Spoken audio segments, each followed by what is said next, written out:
Welcome to today's deep dive. We're really thrilled you're joining us because we have a truly fascinating stack of material to get through today. Yeah, there is just a ton to unpack here. There really is. We're exploring this really comprehensive and deeply thought-provoking collection of ideas centered around a single core theme, which is living the gospel in public and private. Right. And our mission for this deep dive is to basically extract the absolute best insights from these sources regarding authenticity, ethics, and, how aligning your private beliefs with your public behavior might actually just be the ultimate currency of influence in our modern world. It's an incredibly rich set of sources. Yeah. I mean, truly. Yeah. And we should probably set the stage right at the outset for you listening. A lot of this material is deeply rooted in Christian theology. Definitely. It draws really heavily on biblical narratives and historical church examples. But our role today is just to act as your impartial guides. Oh. We are not here to preach or endorse specific religious viewpoints. Exactly. We're looking at the mechanics of it. Right. Instead, we're going to unpack these incredibly fascinating frameworks on integrity, leadership, and human behavior. Because, honestly, whether you approach this from a theological perspective or a purely secular leadership standpoint, It still works. yeah, the psychological and societal observations here are highly applicable to your own life, your career, and your relationships. Exactly. We are here to decode the why and the how behind human behavior. And that actually brings us to the hook of this entire deep dive. There's this central, highly disruptive premise running through all of these sources. It asks a really profound question. What if the greatest threat to a message or a movement isn't external opposition or cultural pushback, but internal inconsistency? Wow. The idea is that in boardrooms, in classrooms, in our communities, there's this quiet question lingering beneath every single proclamation someone makes. And that question is simply, does your life actually match your message? It's a piercing question, isn't it? Yep. Because we live in a world that is just saturated with information, yet utterly starved for authenticity. So true. Think about it. People are no longer persuaded by eloquence or slick branding or, a perfectly curated corporate mission statement. They are watching. They are measuring. Right. They're evaluating the credibility of any message by looking at the daily, ordinary conduct of the people who actually claim to believe it. Okay, let's unpack this. Because there's this massive credibility crisis going on right now. Modern audiences are deeply skeptical of institutions. Oh, absolutely.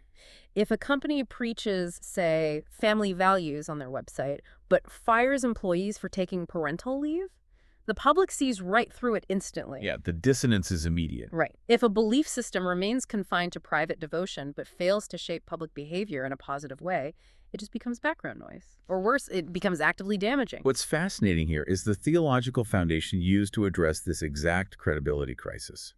It's referred to as the incarnational pattern. The incarnational pattern. Right. It points to the opening of the Gospel of John, which famously declares, "The Word became flesh." And this is presented as the ultimate template for credibility. Okay. Truth must take on skin. It cannot remain an abstract philosophy or just a poster on a wall. According to this framework, revelation is inherently relational. Holiness has to be observable in ordinary life, and love must be demonstrated through tangible action, not just declared through words. Truth takes on skin. That is such a great visual. Yeah, it really grounds it. It completely grounds these lofty ideals. It reminds me of that classic business advice. Your culture isn't what you write down. Your culture is the worst behavior you're willing to tolerate. Ooh, yes, exactly. And this leads right into a major critique of modern society found in the sources, which is the danger of dualism. Think about how often we fragment our lives today. Oh, constantly. We separate the sacred from the secular. We divide private devotion from public responsibility. It's the hypocrisy of being incredibly pious on a Sunday, but then ruthlessly cutting ethical corners in a business deal on a Monday. Yes, that fragmentation is exactly what thoughtful observers and critics, frankly, simply cannot ignore. A divided life fractures credibility. If you preach grace but practice partiality, the dissonance is deafening. It really is. The solution presented here isn't louder proclamation or better marketing. It is deeper alignment. There's a radical proposition here. Oh, What if integrity itself is the most powerful form of persuasion? wow. What if the most compelling argument for any belief system is a life that visibly integrates that belief into everyday decisions, from financial transparency to how you treat the barista at your local coffee shop. Here's where it gets really interesting, because you'd think this visible public integration starts on a stage or, in a boardroom, but the material argues it actually starts in complete obscurity. Right. There's a deep dive into the concept of private faith, focusing on the hidden foundation. Right. There's a fascinating look at the Gospel of Matthew, specifically chapter 6, which explores the idea of practicing righteousness in secret. It's about doing the right thing in the quiet places where absolutely no one is applauding. Nobody at all. No one is watching. There is zero audience to impress. But I have to play devil's advocate here for a second. In today's economy, visibility feels like everything. Sure does. If you aren't posting your wins, if you aren't building a brand, you essentially don't exist. How does this idea of secret righteousness survive in a culture that basically equates visibility with influence? It is a deeply countercultural idea, without a doubt.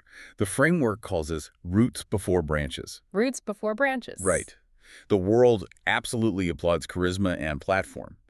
But the argument forcefully made here is that visibility without character is actually incredibly dangerous. A platform is simply a megaphone. Okay. It amplifies whatever is already there. If you have virtue and integrity, it amplifies that. If you have hypocrisy and a fragile ego, it amplifies that too. So a platform doesn't create character, it just exposes it. Precisely. Leaders who neglect the development of their roots, their private devotion, their ethical discipline behind closed doors, will inevitably find that their public platform exposes their rot. Character must precede platform. And there are some fascinating historical contrasts drawn from biblical texts to illustrate this. Oh, right. The contrast between the two historical figures. Walk us through that, because it perfectly captures this dynamic. Yeah, so the first figure is Joseph in Egypt. He's sold into slavery, working in Potiphar's house. He is a nobody in a foreign land. Just completely invisible. Completely. No one of consequence is watching him. Yet he maintains absolute private integrity and refuses to compromise his morals, even when it costs his freedom. And according to the narrative, that hidden, obscure fidelity is exactly what prepared him for public leadership and ultimately allowed him to save entire nations from famine. Because he proved he could be trusted with the small, unseen things. Exactly. But then, on the flip side, you have the cautionary tale of King David. Here is a leader with a massive platform, immense power, and universal public acclaim. The ultimate visible leader. Right. Yet he has a profound, private moral failure with Bathsheba. It was a secret compromise, an abuse of power in the dark. But it didn't stay hidden. It caused a national crisis, fractured trust, and had devastating public ramifications. Yeah. These narratives are used to prove that the unseen life isn't secondary. It is the absolute engine of faithful and effective public service. What is nurtured in secret becomes the wellspring of public trust. It's a stark reminder that you just can't fake the roots. But let me ask you this. If private actions and observable behavior are that critical, it almost sounds like we have to earn our credibility by being flawless. Doesn't that clash with the whole concept of grace?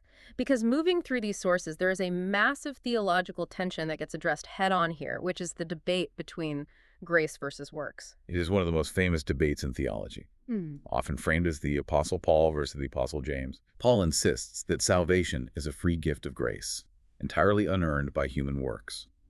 James, on the other hand, bluntly states that faith without works is dead. To an outsider, and frankly to a lot of insiders, that looks like a glaring contradiction. Yeah, how do you reconcile you don't have to earn it with your actions are the only proof you have it? The synthesis provided here is quite beautiful, actually. It argues that Paul and James are not adversaries at all. Instead, it uses this brilliant analogy. They are coordinates on a map. Coordinates? Think of latitude and longitude. Paul is guarding the foundation. The latitude emphasizing that grace saves and human boasting is entirely excluded. Okay. James is guarding the evidence, the longitude, insisting that authentic faith must manifest in visible obedience. You need both coordinates intersecting to find the true location of a holistic, credible witness. That map analogy makes perfect sense. You can't navigate with just one coordinate. And the sources actually break down this idea of holistic integrity even further. They introduce 3 specific terms, the 3 orthos. Let's dig into those, because this feels like a diagnostic tool anyone could use for their own life. It is a phenomenal diagnostic tool. It's the threefold integrity required for credible witness. First, you have orthodoxy, which simply means right belief. This is the anchor. It's your core principles, the historical truths, the mission statement. Real blueprint. Exactly. But a blueprint isn't a building. So second, you need orthopraxy, which is right practice. This is the flesh on the bones. Right. Belief without action is just an abstraction. Your core doctrines have to translate into how you actually behave. Okay, so that's knowing the rules and following the rules. What's the third? The third is orthopathy, which means right affections. This is the heart. The argument is that a true belief system must reshape not just what we think and what we do, but what we love. That is profound. Can you give me an example of what it looks like when one of those is missing? Sure, let's put it in a modern corporate context. Imagine an HR manager. They know every single ethical guideline of the company handbook. That's orthodoxy. They follow the procedures perfectly, never technically breaking a rule. That's orthopraxy. Yeah. But they view the employees as annoying liabilities and treat them with cold, bureaucratic indifference. Oh, wow. They lack orthopathy. They have the head and the hands, but not the heart. And because of that, no one trusts them. If you remove any one of these three, belief, practice, or affection, the integrity of the person fractures. Wow, you really do need all three. And when you put those three together, you get what these sources call the kingdom ethic. There's a heavy emphasis on the Sermon on the Mount here. But it's not framed as just a list of inspirational quotes or like an impossible set of rules. It's described as the visible shape of an invisible reign. Yes, and it is a complete radical inversion of typical societal values. Yeah. Think about what modern culture rewards.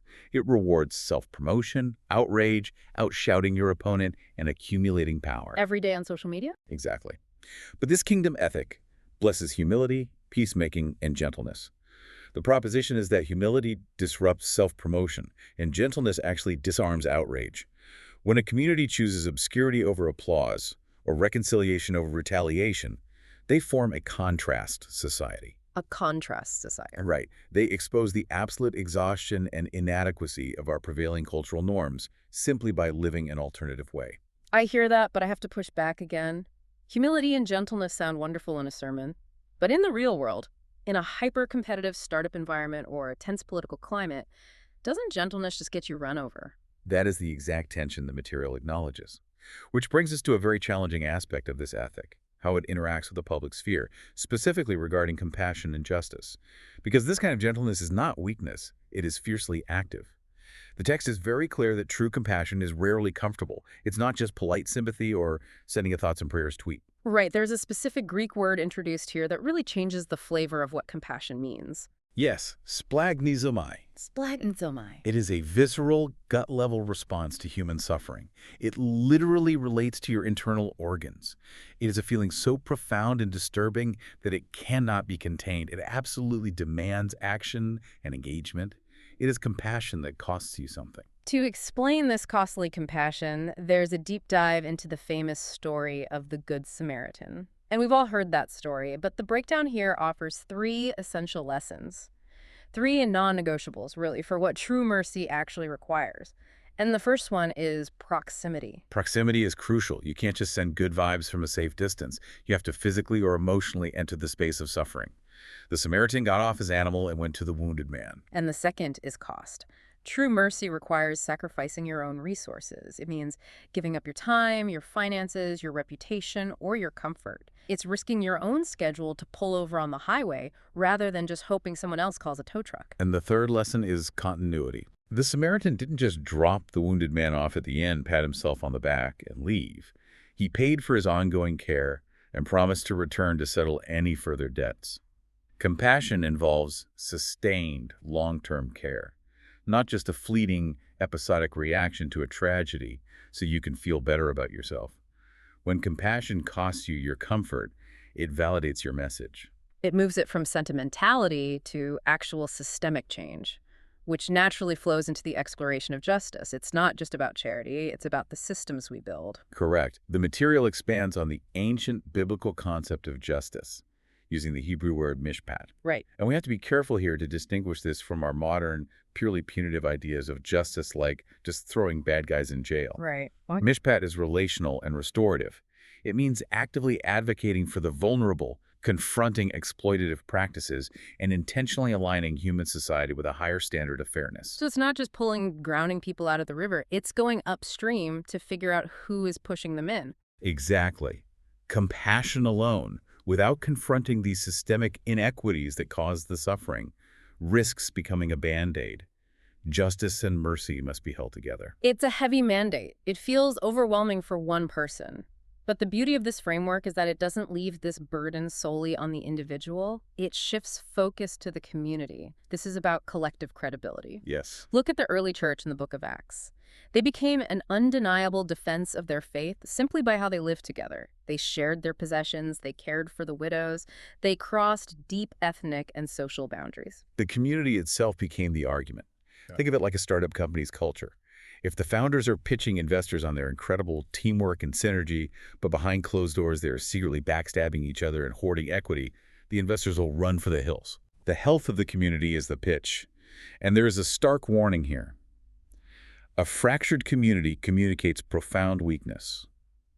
If a group preaches love and reconciliation, but is constantly consumed by internal division, gossip, and unresolved conflict, their public trust is completely eroded. Because if the message doesn't even work for the people preaching it, why on earth should anyone else believe it? Exactly. Disunity destroys credibility way faster than any external critic ever could. But when it does work, when that alignment is there, it's called integrity as evangelism.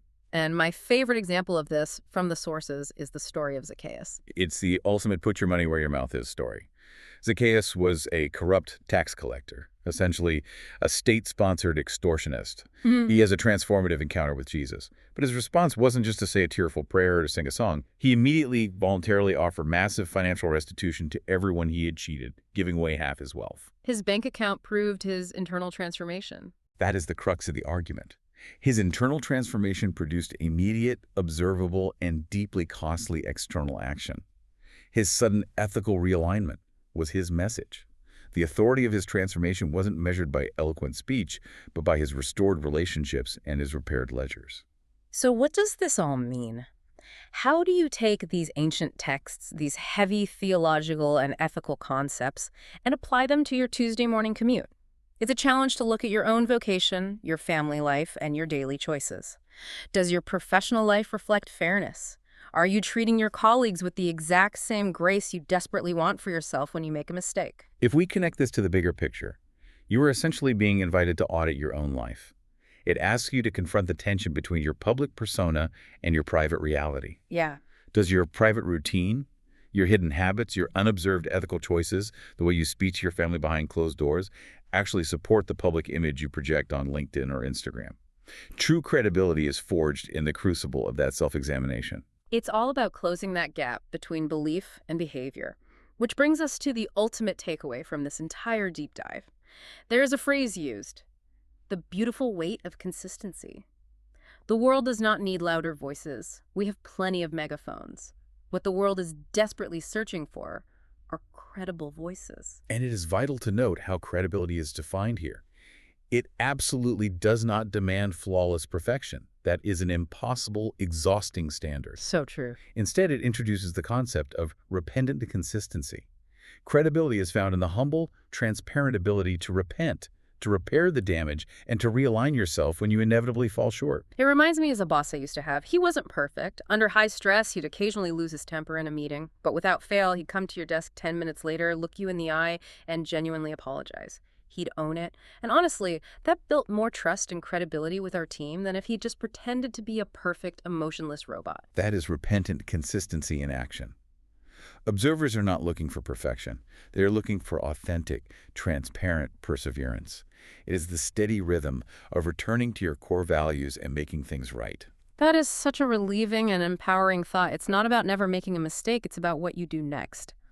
As we wrap up today's deep dive, we want to leave you with one final thought to mull over. The sources briefly touch on the idea of our digital presence, and given the world we live in, we really have to expand on that. Yes. Consider this final provocative thought. We live in an era of highly curated digital personas and permanent internet footprints. What does your digital behavior say about your private integrity? If someone were to evaluate your core beliefs strictly by looking at the tone, the grace, and the truthfulness of your social media history, your comment sections, and what you retweet, would they see the same person you claim to be in the quiet of your own home? Does your online conduct adorn your message, or does it completely contradict it? That is a question that will definitely stick with you. Thank you so much for joining us on this deep dive. We hope this exploration has given you some valuable frameworks to think about your own integrity, your hidden roots, and your public influence.